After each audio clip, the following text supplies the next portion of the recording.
अस्सलामु अलैकुम वरहमतुल्लाहि वबरकातुह। मोहतरम भाइयों, बुज़ुर्गों, दोस्तों, ये हमारा इस्लाह मुआशरा का 674वां सबक है। मोहतरम बुज़ुर्गों, कभी कभी ऐसे वाक़ियात सामने आ जाते हैं, उन वाक़ियात को पढ़ने के बाद अल्लाह तबारक व तआला का शुक्र ज़ुबान से जारी हो जाता है कि ऐ अल्लाह, तेरा करोड़ों दर्जे करम हुआ, तूने हम तमाम को साहिब ईमान बनाया, शरीयत इस्लामिया के अहकामात अता फ़रमाए। किस लिए अता फ़रमाए? ताकि हमारी ज़िंदगियों में अमन व अमान रहे, सुकून व इत्मीनान रहे और हम लोग उन अहकामात पर अमल करके दुनिया के नए नए फितनों से बच सके। अल्लाह ने हमारी लाइफ को पीसफुल बनाने के लिए 1450 साल पहले जो अहकाम हमारे लिए जारी किए थे, वो आज के ज़माने में भी किस तरीक़े से हमारे ज़िंदगियों में अमन व अमान, सुकून व इत्मीनान पैदा करने वाले हैं और जो उससे इन्हिराफ़ करने वाले हैं, उनकी ज़िंदगियां कैसे तबाह और बर्बाद हो रही है, वही मैं आपको आज बताता हूँ। मोहतरम बुज़ुर्गों, दिल्ली के अंदर आर्मी के एक मेजर ने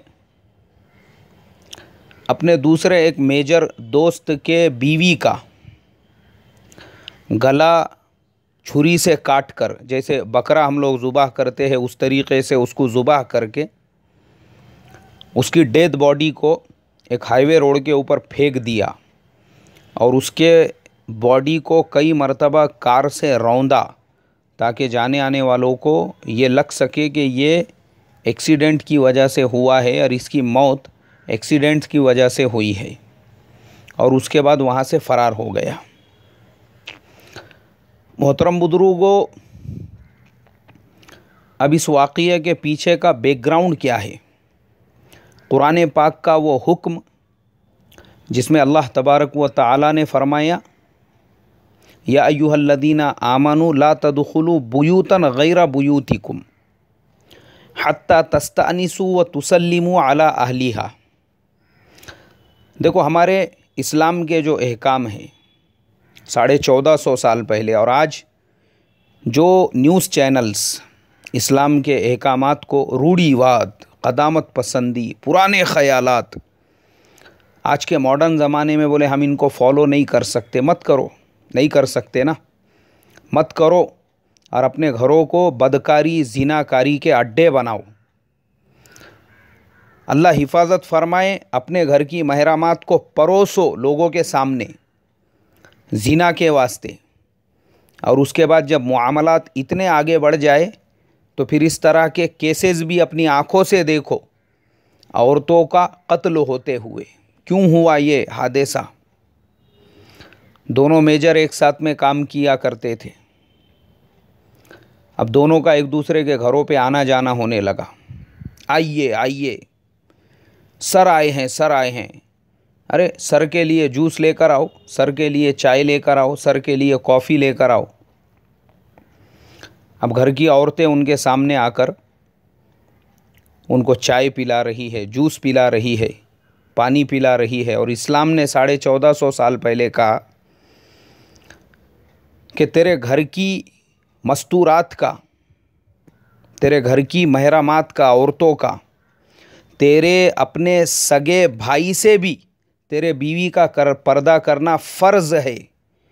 सोचो, हमारी इस्लामी शरीयत ने देवर से पर्दा करने का हुक्म दिया और बहनोई को अपने साली से पर्दा करने का हुक्म दिया, क्योंकि इस्लाम के अहकामात तो है ही इसलिए कि फ़ितनों के ज़माने आने वाले हैं, जिस ज़माने में इंसान अपने सगे बेटी के साथ में मुंह काला करेगा तो कहाँ की साली और कहाँ की काली, और कहाँ का बहनोई और कहाँ का क्या, और कहाँ का देवर और कहाँ का जेठ, और कहाँ का क्या। इस्लामी शरीयत के अंदर ये अहकाम इसलिए बयान किए गए थे। सगे साली से पर्दा करने का हुक्म दिया, सगे देवर से पर्दा करने का हुक्म दिया, लेकिन चूँकि मॉडर्न बन रहे हैं ना लोग, बनो मॉडर्न, अब वो एक दूसरे के घर पे आने जाने लगे, आइए आइए। अब वो उसकी बीवी जो मेजर दोस्त था उसके साथ बातचीत, क्योंकि आज हमारे ज़माने में लोग इसको मॉडर्न समझते हैं, एक दूसरे से फ्रेंडली, अपने फ्रेंड्स की वाइफ्स के साथ में बातचीत करना, अपने सालियों के साथ में बातचीत करना, अपने साले के बीवी के साथ में छिचोरापन, हंसी मजाक, क्यों नहीं, हम लोग फ्रेंडली कल्चर में रहते, बोले अच्छी बात है। वो मेजर एक दूसरे के घर पे आने जाने लगे और उसके बाद में जो कत्ल करने वाला मेजर हांडा था, उसने अपने दोस्त जिसकी बीवी का कत्ल हुआ, उसका नाम अमित द्विवेदी था, उसके साथ में इसकी आंखें लड़ गई। इश्क और मोहब्बत हो गया दोनों के दरमियान में, क्योंकि घरों में ज़बरदस्ती बाहर वालों को घुसाएंगे तो ऐसा होने ही वाला है। अब इश्क और मोहब्बत जब हो गया तो दोनों के बीच में नाजायज़ ताल्लुकात भी कायम हो गए, एक दूसरे से मिलना मुलाकात करना। अब गवर्नमेंट की जॉब और गवर्नमेंट की ड्यूटी तो ऐसी होती है, वो एक जगह नहीं रह सकते। इन लोगों की ड्यूटी जो है वो आसाम में थी, दीमापुर, वहाँ से एक का ट्रांसफ़र हो गया दिल्ली को। अब जब दिल्ली में इसका अमित द्विवेदी का ट्रांसफ़र हो गया तो वो अपने बीवी के साथ वहाँ पे शिफ्ट हो गया। लेकिन उसको पता चल गया कि जिस दोस्त को मैंने घर में घुसाया था उसने मेरे ही बीवी के ऊपर गंदी और बुरी नज़रें डालकर उसके साथ में इस तरीक़े के ताल्लुकात कायम करने की कोशिश की, और दोनों के बीच में इस तरीक़े का प्रोग्राम चल रहा है। उनके आपस में लड़ाई झगड़े होने लगे और इधर दीमापुर के अंदर जो मेजर हांडा था वो अकेला ही था। अब उसने दिल्ली में अपनी माशूक़ा को फ़ोन लगाया और फ़ोन लगाने के बाद उस पर प्रेशर डालने लगा कि तू अपने हस्बैंड से तलाक़ ले ले, मैं तेरे साथ में शादी करूँगा। दोनों में इस बात को लेकर तेरी मेरी होने लगी तो हांडा अपने बेटे के बीमारी की गलत दरख्वास्त देकर दीमापुर से छुट्टी लेकर दिल्ली पहुंचा। दिल्ली पहुंचने के बाद उसने उस औरत को भी किसी बहाने से एक जगह पर बुलाया। अब वो जो औरत थी मेजर अमित द्विवेदी की वाइफ, जिसका नाम शैलजा था, वो भी पहुंची वहाँ पर। पहुंचने के बाद वो अपनी होंडा सिटी कार के अंदर उसको लेकर निकला। दोनों में आपस में बातचीत होने लगी। 2 घंटे तक दोनों कार में ड्राइव करते रहे और फिर रास्ते में लड़ाइयाँ हुई, झगड़े हुए। फिर नौबत यहाँ तक पहुँची कि जिस माशूक़ा के इश्क में मेजर हांडा साहब जो है अंधे हो चुके थे, जिसके गार में गोते लगाने के सपने देखे थे, फिर नौबत यहाँ पे पहुँची कि एक चाकू से उन्होंने उसको बकरे के जैसा काट दिया।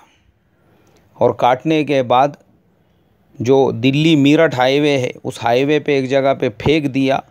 उसके बॉडी के ऊपर कई मरतबा कार लेकर गए ताकि लोगों को एक्सीडेंट लगे, और वो बेचारी अपने शोहर से, अपनी औलाद से बेवफाई करके, जिसको लगा था कि मैं अपने आशिक के साथ में खुशहाल ज़िंदगी गुजारूंगी, हाल ये पहुंचा उसी आशिक ने उसको मौत के घाट उतार दिया। मोहतरम बुजुर्गों, इबरत है, इबरत ये वाक़या उन तमाम मुसलमानों के लिए जो मुसलमान मॉडर्न, देखता हूँ मैं शादी ब्याह के इधर उधर प्रोग्रामों में जाता हूँ ना, तो लोग खुद अपनी जो बीवी, जैसा पोले के बैल को सजाते हैं, पोले का बैल, अब मुझे पता नहीं है, पोला हमारे महाराष्ट्र के अंदर बैलों की, जानवरों की, चौपाइयों की एक त्यौहार होता है उनका। उस टाइम पे वो बैलों को सजाया जाता है, उनके सींग पे कलर मारते हैं, चमकी लगाते हैं, गुब्बारे लगाते हैं, उनके बदन पर जो है निशान बनाते हैं, मतलब उनका मेकअप होता है अच्छे तरीक़े से। तो हमारे यहाँ पे उसको पोले का बैल कहते हैं। तो मैं देखता हूँ मुसलमान जो शरीयत के अहकाम को पसे पुश्त डालते हैं, वो शादी ब्याह के फंक्शंस में, गैरों के प्रोग्रामों में अपनी वाइफ को ऐसे ही पोले के बैल के जैसा सजा धजा के, चमकी वमकी लगा के, गुब्बारे फुग्गे लगा के लेकर जाते हैं और उसको इंट्रोड्यूस कराते हैं अपने दोस्तों के साथ में। मिलिए, ये मेरे कॉलीग्स है, इनसे मिलिए, ये मिस्टर फुलाने हैं, ये मिस्टर फुलाने हैं, मिस्टर फुलाने। और आजकल तो अल्लाह हिफाजत फरमाए, मुसलमान समाज में भी हैंड शेक यानी हाथ मिलाना ये आम हो गया है। मुसलमान औरतें जिनको इस्लामी शरीयत ने घरों की चार दीवारी में मॉडर्न बनना है ना, हैंड शेक हो रहा है अजनबी और गैर मर्दों के साथ में। और वह हैंड शेक के दरमियान में बहुत सारे खुजली होती है, बहुत सारों को बीच की उंगली से खुजा भी रहा है वो उसके हाथ में, ऐसे भी मैंने देखा हुआ हूँ। और उसके बाद वही हैंडशेक से शुरू हुई कहानी, यानी वो ख़ुद अपनी वाइफ को परोस रहा है अपने फ्रेंड्स, अपने दोस्तों के सामने कि देखो ये मेरी जोरू है और तुम में से जो इसके साथ में फ्रेंडशिप करना चाहता है, जो इसको अपने बिस्तर पे अय्याशी का सामान बनाना चाहता है, जो इसके साथ में डेट पे जाना चाहता है। और मैंने देखा हूँ इस तरह के फ्री माहौल के अंदर एक दूसरे से फ़ोन नंबर का आदान प्रदान भी होता है। अब वो मुसलमान औरत जो पर्दे में रहने का जिसको शरीयत ने हुक्म दिया था, वो अय्याशी का सामान बनी हुई है। पूरे शादी में, पूरे फंक्शन में गैरों के साथ उसको मिलाया जा रहा है, वो ख़ुद मिल रही है। और मुसलमानों में भी जो अपने रिश्तेदार हैं, लोग अपनी वाइफ्स का इंट्रोडक्शन अपने साड़ुओं के सामने, अपने दोस्तों के सामने, अपने दूसरे रिश्तेदार, वो रिश्तेदार भी उसके लिए नामहरम हैं। शादी ब्याह के प्रोग्रामों में आप देखो, मुसलमान कल्चर में ऐसा आम हो चुका है। और फिर ऐसे हादसे आज हमारे मुसलमान समाज के अंदर भी आपको सैकड़ों मिलेंगे। शरीयत ने 1450 साल पहले कहा था कि किसी के भी घर में इजाज़त लेकर और सलाम करके दाखिल हो, बग़ैर इजाज़त, बग़ैर सलाम के दाखिल मत हो। क्यों कहा था? क्यों कहा था? नामहरमों के लिए नहीं कहा था, अपने घर की महरमात के लिए कि तेरा खुद का घर है तो उसमें भी बग़ैर इजाज़त के मत दाखिल हो सकता है तेरी बीवी, तेरी वालिदा, तेरी बहन, तेरी बेटी वो किसी ऐसी हालत में हो जिस हालत के अंदर तेरी नज़र अगर उसके ऊपर पड़ जावे तो उसको शर्मिंदगी महसूस हो सकता है उसका दुपट्टा सही जगह पर ना हो सकता है वो गुस्ल करके अभी बाहर निकली हो। ऐसी कंडीशन में इस्लाम ने कहा ला तदखुलू बुयूतन गैरा बुयूतिकुम हत्ता तस्तअनिसू व तुसल्लिमू अला अहलिहा। पहले इजाज़त लो, दरवाज़ा खटखटाओ, खनकारो, आवाज़ करो, और जब घर में से आवाज़ आए, चाहे तेरा अपना घर हो, दूसरों की तो दूर की बात है। आप सोचो, जिस शरीयत ने ख़ुद के घर में दाखिल होने के लिए ये कंडीशंस रखी है, उसमें दूसरों के घर में दाखिल होने के लिए कितनी कंडीशंस होंगी। ज़रूरी है ये। आजकल के नौजवान लड़के लड़कियां एक दूसरे के घरों पे स्टडी के नाम पर, एक दूसरे के घरों में होमवर्क के नाम पर, और जवान जवान दोस्त घरों में आते हैं, जवान जवान बहनों के साथ में बातचीत हो रही है। Wow, you are doing in which college your studies? या I am doing study in फुलाना college and you and two and मू एंड चू। इस तरह से आज इंग्लिश कल्चर बन चुका है मुसलमानों के समाज में, मॉडर्न बन रहे ना। अब उसके बाद मैंने देखा हूँ कि जो दोस्तों को अपने घरों में घुसाया गया था, वो अपनी बहनों के साथ फ्रेंडली बातचीत हो रही है। और उसके बाद अम्मा जान ये सोच रहे हैं माशाअल्लाह वेल सेटल नौजवान दिख रहा है, देखने दिखाने में भी ठीक ठाक है, चलो अच्छा है, बच्ची के साथ में इश्क मोहब्बत के चक्कर में पड़ के आगे चल के इसके साथ में ही शादी हो गई तो अच्छा हो जाएगा। लेकिन पता चल रहा है ऑलरेडी उसने ऐसी बीसियों को वेंटिलेटर के ऊपर रखा हुआ है। और अल्लाह हिफाजत फरमाए, बाज़ औक़ात ये भी देखने में मिला ऐसे घुसाए हुओं ने घरों की महरमात को हामिला बना के चले गए, अल्लाह हिफाजत फरमाई, और उसके बाद कभी सूरत नहीं दिखाई। इसलिए मोहतरम बुजुर्गों, इस्लाम के अहकामात हमारे लिए रहमत है। अल्लाह मुझे आपको सिर्फ़ समझ अता फ़रमाए, समझ और उस पर अमल करने वाला बनाए। अस्सलामु अलैकुम व रहमतुल्लाहि व बरकातुहू।